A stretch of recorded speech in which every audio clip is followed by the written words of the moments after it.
Sexta-feira, dia 14 de fevereiro de 2025. Sejam todos muito bem-vindos, meus amigos, a mais um vídeo do canal Terra Brasilis News. Tudo bem com vocês? Espero que sim, claro.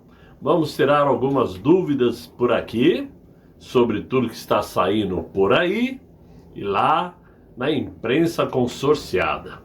Quer dizer, então, que o senhor Paulo Gonet, aquele que foi colocado como Procurador-Geral da República, aquele que já foi sócio de Gilmar Mendes, ou vai saber, né? Porque essa turma é aquela turminha que sempre se escolhem entre eles para que todos estejam bem, não é?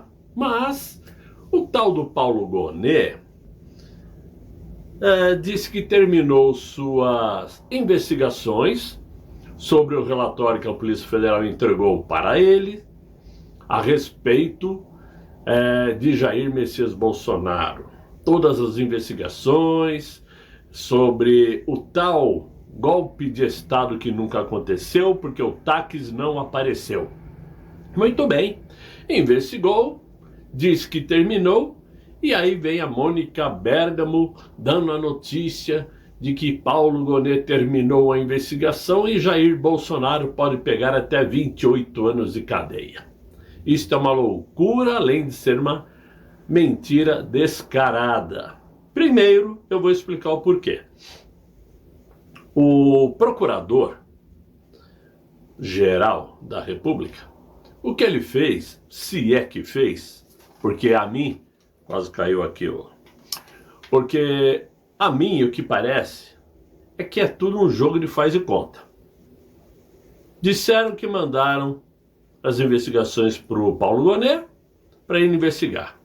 E segundo a Mônica Bergamo, ele terminou a investigação, né, sobre os atos do dia 8 de janeiro. E, segundo a Mônica Bergamo, o Paulo Gonet diz que Jair Bolsonaro, sim, teve atuação direta naquele ataque aos atos antidemocráticos e contra o Estado Democrático de Direito. E que ele considera que Jair Bolsonaro pode pegar 28 anos de cadeia. Primeiro que ele não é o juiz, não é ele quem julga, ponto. Não é ele quem determina a pena de prisão.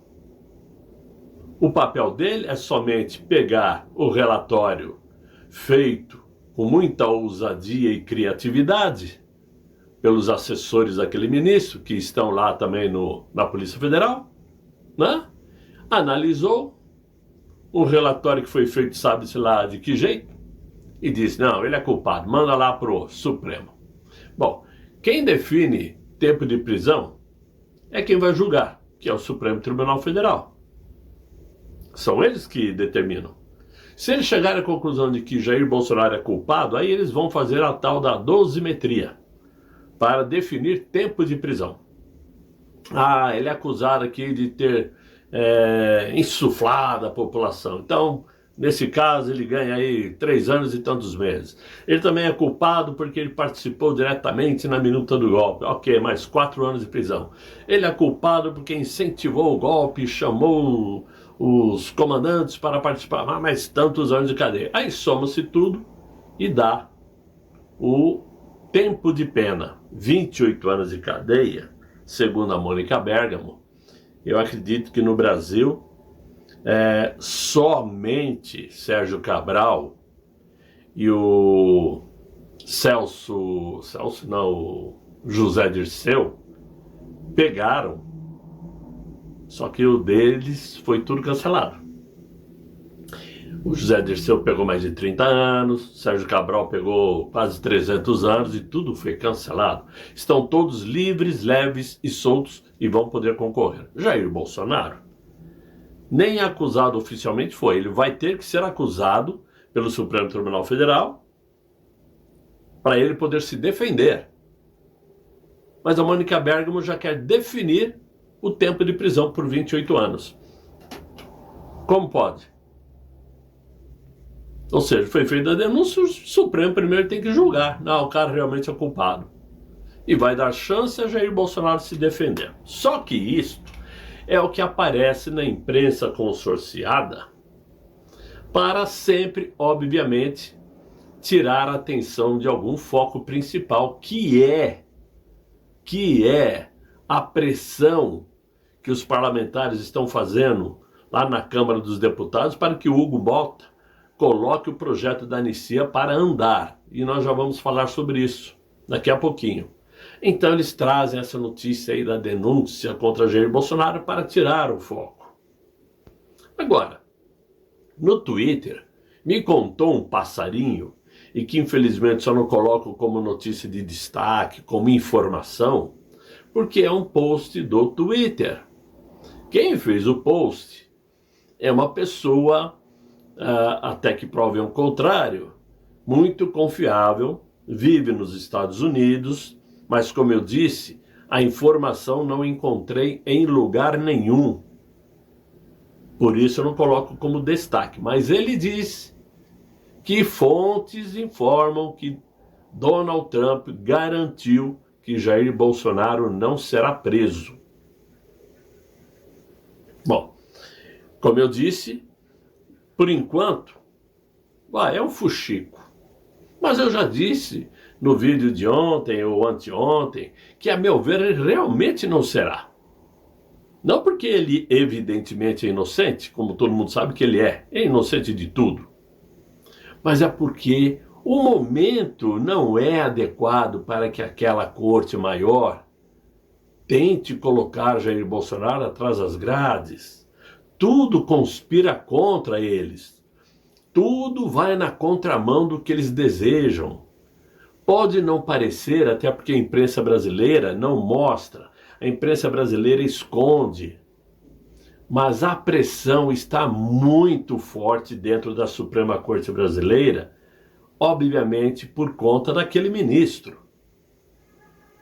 São muitas informações que já chegaram ao governo americano, quando eu falo governo, especificamente falando ao presidente Donald Trump, a Elon Musk e aos congressistas republicanos, que são a maioria dentro do Congresso americano, e que vão aprovar um projeto de lei para punir, para criar sanções contra o governo brasileiro possivelmente, mas contra e principalmente aquele ministro. Ou seja, a batata está sim assando, ou está cozinhando, ou a pipoca está pulando na panela, ou o macaco está pulando de galho em galho, não importa, mas que a coisa está andando, está acontecendo.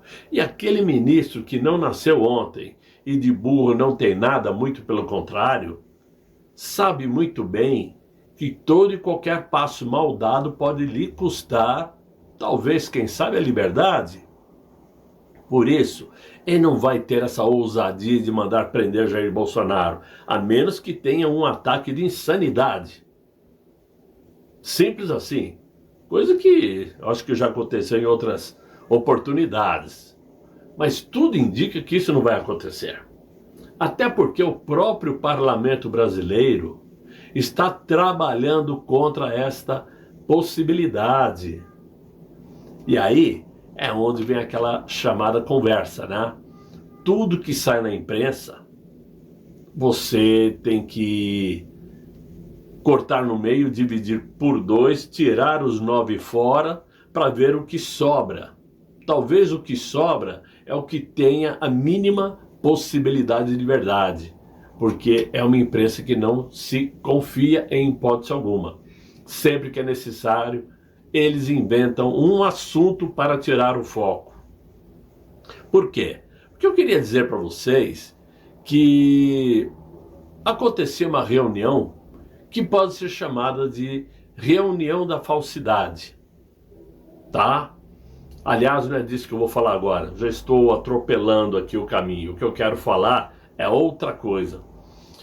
Os parlamentares da oposição se reuniram, estão fazendo forte pressão a Hugo Mota para que o Hugo Mota coloque para andar, como eu disse agora há pouco, o projeto de anistia. Muito bem. Os parlamentares da oposição estão convocando, estão conversando, chamando e estão trabalhando juntos com os parlamentares do PSD do Kassab. Ah, é o PSD do Kassab que está dando apoio. Mas o Kassab é quem manda na política do Brasil, como dizem alguns por aí. Mas ele está trabalhando a favor da oposição. E a oposição está contando com a ajuda também do PP, do Ciro Nogueira. Por quê? Porque o Hugo Mota já deu, como eu disse antes, aquela piscada para Jair Bolsonaro, tentando dizer que vai cumprir sim o combinado. E o combinado era colocar o projeto da anistia para andar. Só que Jair Bolsonaro não está participando dessa articulação, justamente para que não se dê aquela conotação que ele está trabalhando em proveito próprio, para se beneficiar com essa anistia. E o Hugo Mota até já disse que o próprio Jair Bolsonaro disse a ele que não queria que esse projeto o favorecesse, ele queria que favorecesse aqueles que estão presos. Junto a isto, todo mundo sabe, porque saiu a notícia logo cedo, que ontem o Jair Bolsonaro conversou com o tal do Pedro Vaca. O Pedro Vaca se reuniu com o Bolsonaro por quase 1 hora. E era uma reunião que não era prevista.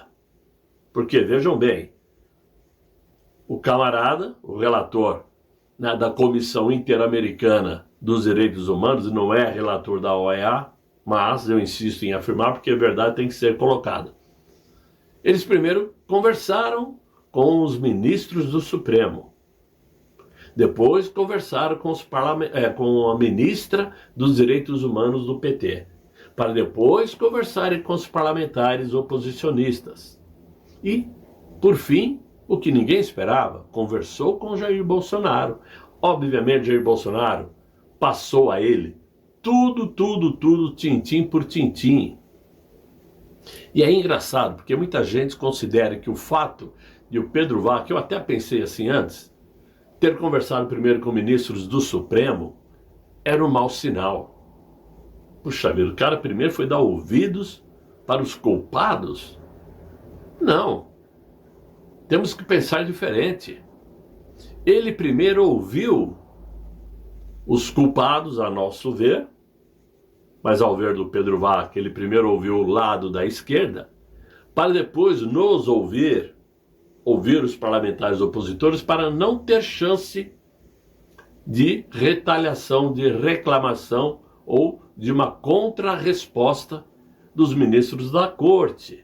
Se ele tivesse conversado primeiro com os parlamentares oposicionistas, os ministros do Supremo depois iam desmentir tudo. E diga-se de passagem, pelo que se diz, pelo que se comenta, né? Uma pessoa que participou dessa reunião com os ministros do Supremo diz que eles citaram aquela suposta denúncia de que queriam atacar aquele ministro, queriam matá-lo, levá-lo em uma estrada em direção a Goiás, enforcá-lo em praça pública. Diz que foi isso que motivou as ações daquele ministro para prender os chamados culpados pelos atos de ataque ao Estado brasileiro. É uma conversa que saiu. Porém, outra conversa que saiu e foi dada hoje pela manhã pelo Marcos Duval, no programa do Alexandre Pitoli, é que entre as pessoas da Comissão Interamericana dos Direitos Humanos que participaram dessas entrevistas, havia um integrante secreto, um integrante que estava presente a mando de Donald Trump, um integrante que estava dentro desse grupo para bisbilhotar, para bisonhar, como diz lá no interior, bisonhar, ficar atento com o que estavam fazendo, com o que estavam falando e com o que estavam escrevendo. São informações do Marcos Duval que tem feito declarações duríssimas, pesadas contra aquele ministro, deixando claro que realmente está despido de qualquer medo, de qualquer preocupação e afirmando que tudo já está nas mãos de quem deveria estar lá nos Estados Unidos, que ele já colocou lá nos Estados Unidos suas provas, que ele, durante mais de um ano, tem dito ter guardado em um pendrive. Ele está afirmando isso a todo momento. E eu chego à conclusão de que já não é mais loucura como a gente pensava, não é uma loucura do Marcos Duval. Podemos ver que ele está com a feição totalmente emagrecida, emagrecida, se é que existe mesmo esse termo, nunca vi isso no dicionário, mas emagreceu muito, está abatido, está brigando, falando aos quatro cantos, assumindo o risco. Então, eu acho que está na hora de nós darmos um voto de confiança a ele. Porque eu não vejo esse tipo de ação por parte de nenhum outro parlamentar, a não ser Eduardo Bolsonaro.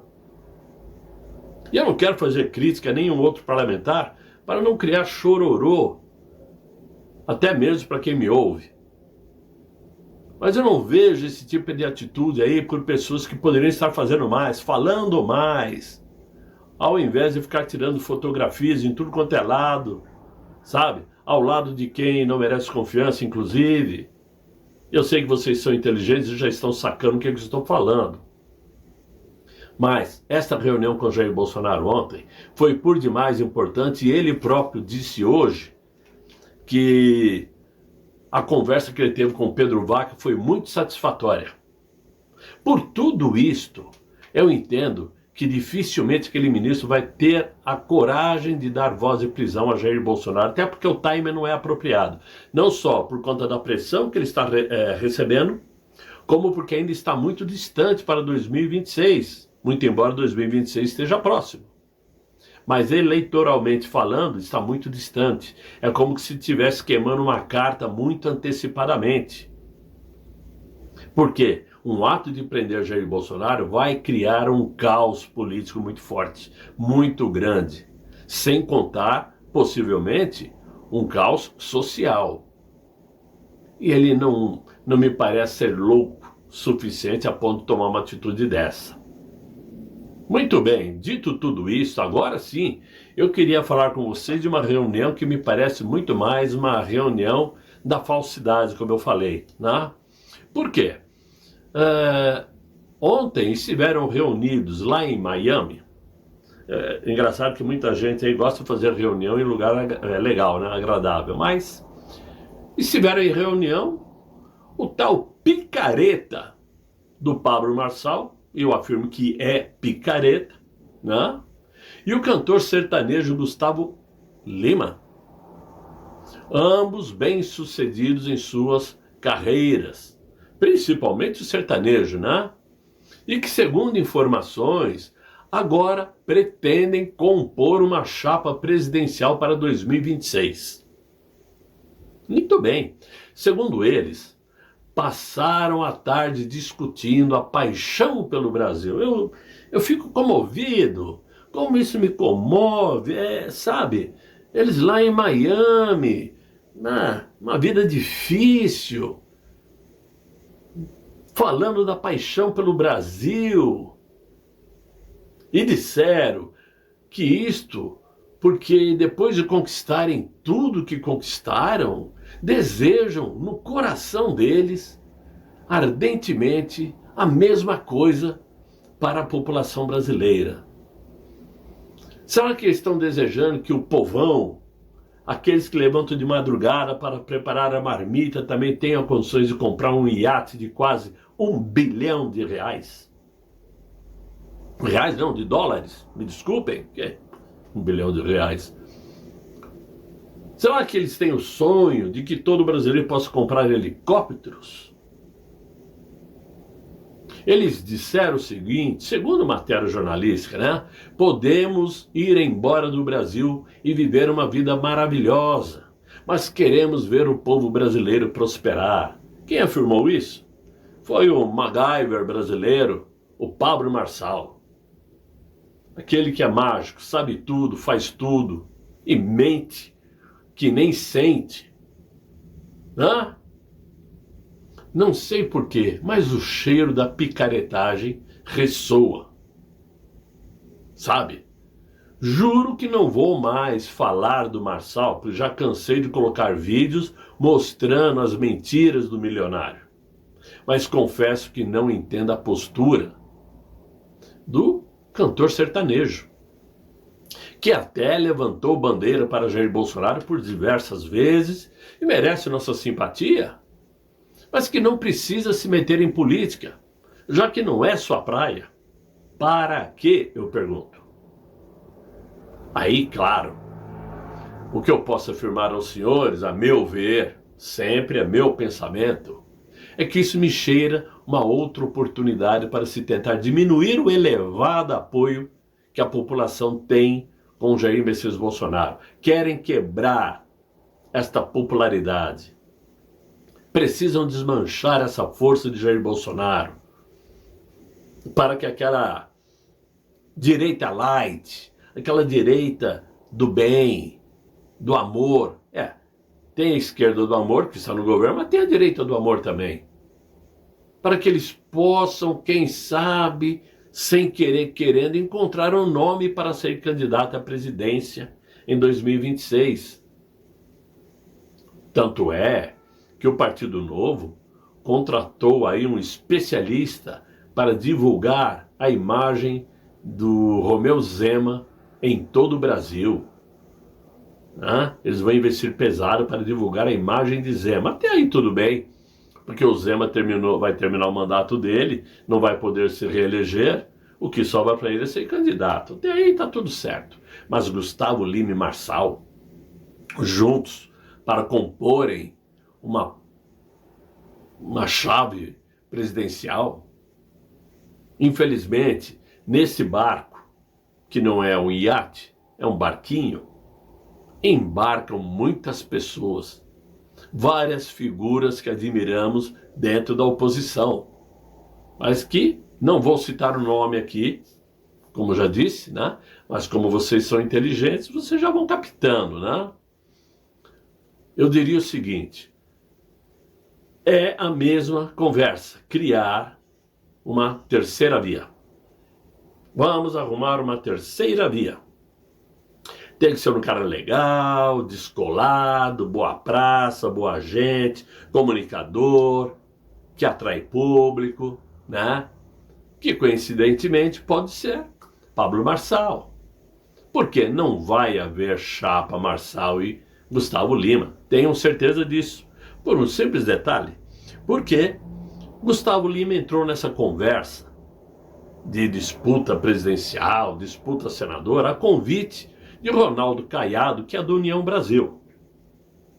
Gustavo Lima, que é de Goiás, né, governado por Ronaldo Caiado.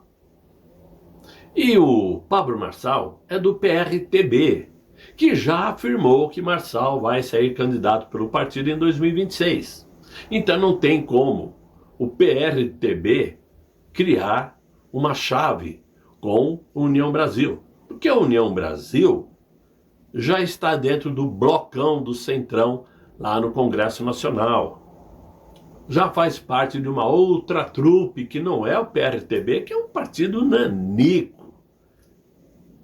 É menor que o Partido Novo.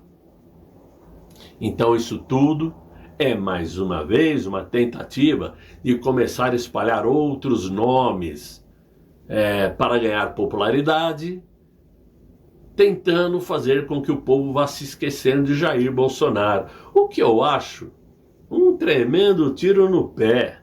Porque quanto mais aparece essas opções, essas oportunidades, mais o nome de Jair Bolsonaro fica em evidência. Mais ele ganha apoio, porque nós estamos enxergando tudo o que aconteceu no Brasil depois que Jair Bolsonaro chegou ao governo. Tudo foi descoberto, desmascarado. Antes de Jair Bolsonaro, todo mundo acreditava que o PSDB era partido de direita. Todo mundo confiava 100% nas Forças Armadas, todo mundo confiava 100% na Polícia Federal, todo mundo confiava até no Supremo Tribunal Federal. E hoje? Quem confia em alguma dessas instituições, todas falidas moralmente? Supremo, Exército, Forças Armadas, né? Polícia Federal. Então, a troco de quê vão insistir nesta galhofa de arrumar uma outra imagem? Vão dar um tiro no pé, claro, né? Então, mudando de assunto, deixa eu falar para vocês o seguinte, porque é que nem eu falei, é muita notícia, né? É muita notícia. Então, eu queria dizer que o presidente Donald Trump chamou para si a responsabilidade de recolocar os Estados Unidos, né, grande novamente. Isto quando ele se tornou presidente eleito, né, com ampla maioria de votos na população e também no número de delegados, ganhando maioria tanto na Câmara dos Deputados americano como no Senado. Ora, é muita força para um presidente só. Mas ele veio com a promessa e está cumprindo a promessa de derrubar o Estado profundo, de desmontar a máquina, o sistema de governo nos Estados Unidos. Quando eu falo de governo, podemos incluir tudo. As instituições, Pentágono, CIA, FBI, todos os órgãos de inteligência, que agora estão se mostrando totalmente cooptados pelo Estado profundo, porque descobriram que a USAID estava distribuindo dinheiro para todo mundo, fazer uma festa.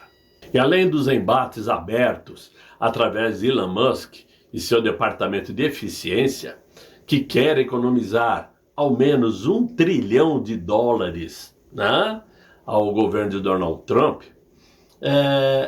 o presidente quer impor a reciprocidade comercial com seus parceiros comerciais, que, segundo ele, só levou vantagens sobre os americanos até hoje.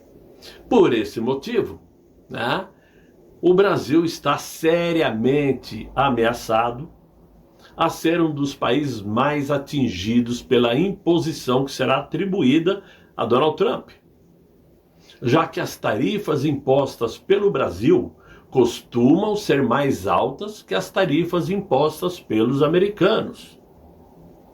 Essa reciprocidade anunciada por Donald Trump poderá demorar um pouquinho para ser aplicada, 2, 3 meses, mas já se sabe que o setor que será mais atingido é o do etanol. Segundo Trump, o etanol brasileiro, que entra nos Estados Unidos e paga somente 2,5% de taxa, não age na mesma proporção para os americanos, porque o etanol americano, que é feito de milho, né, entra no Brasil e tem que pagar uma taxa de 18%, o que é absurdamente desigual e que torna a atitude de Donald Trump totalmente legítima. Ora, o Brasil, para mandar etanol para os americanos, paga só 2,5% de tarifa. O americano, para mandar o etanol para cá, paga 18%. É impossível continuar nessa balança comercial. Essas ações de Donald Trump ocorrerão também para países do bloco europeu em diversos setores, como o automotivo, por exemplo. E esse recado foi direto para a Alemanha, já que os americanos usam e abusam do direito de comprar carros alemães. A intenção de Donald Trump é que os países deixem de negociar em bloco com os Estados Unidos. Essa é a estratégia. Ele quer negociar individualmente com cada país, o que de imediato pode abrir uma guerra comercial sem precedentes. Mas nesse tipo de luta, costumeiramente, vence os mais fortes. Os setores do etanol brasileiro aí já estão reclamando, com uma nota assinada aí pela União da Indústria de Cana-de-Açúcar e a Bioenergia e Bioenergia Brasil, chamando de retrocesso o desejo de Trump em relação à agenda de transição energética e ao enfrentamento das mudanças climáticas. Eu ia fazer um sinal aqui, né? Eu vou deixar para lá, para eles colocarem esse papo de mudança climática em outro lugar. Porque com esse papinho ideológico que a esquerda criou, eles conseguiram influenciar todo e qualquer tratado econômico com os países que pensam da mesma forma, contra os que pensam diferente. Então não vai ser isso que vai impedir Donald Trump de fazer o que está querendo fazer, né? O governo brasileiro deve reagir comercialmente, ou até mesmo denunciar a medida na Organização Mundial do Comércio, aquela mesma organização da qual o novo presidente americano cortou o envio de verbas, porque, segundo Donald Trump, não serve de absolutamente porcaria nenhuma. Nem a Organização Mundial do Comércio, nem a Organização Mundial da Saúde, nem a própria ONU, nem a OEA, não servem para porcaria nenhuma. Por isso Donald Trump está administrando os Estados Unidos com mãos de ferro. Relembrando Margaret Thatcher, né? Que outra época, que nível, hein? Margaret Thatcher, Ronald Reagan. Olha que maravilha. Mas, já a taxação dos Estados Unidos na compra de aço e alumínio força o Brasil a ter que diversificar o mercado de exportações, principalmente com a queda da demanda da China. Mas mesmo que o Brasil foque na China para compensar as exportações dos Estados Unidos, ela não será capaz de preencher a diferença, já que a China tem desacelerado sua demanda pelo material nos últimos anos, conforme especialistas aí da RB Investimentos, que informaram em uma entrevista para a CNN. Então, meus amigos, a pipoca está pulando na panela, a giripoca já está começando a cantar, a esquerda está sim muito incomodada, está sim, eu não vou chamar de desesperado, porque não estou vendo ninguém arrancando cabelo ainda, mas tem muita gente que já não tem mais unha para roer. Estão sim com o fiofó na mão, me desculpem o termo, porque sentiram o baque, sentiram a falta de din-din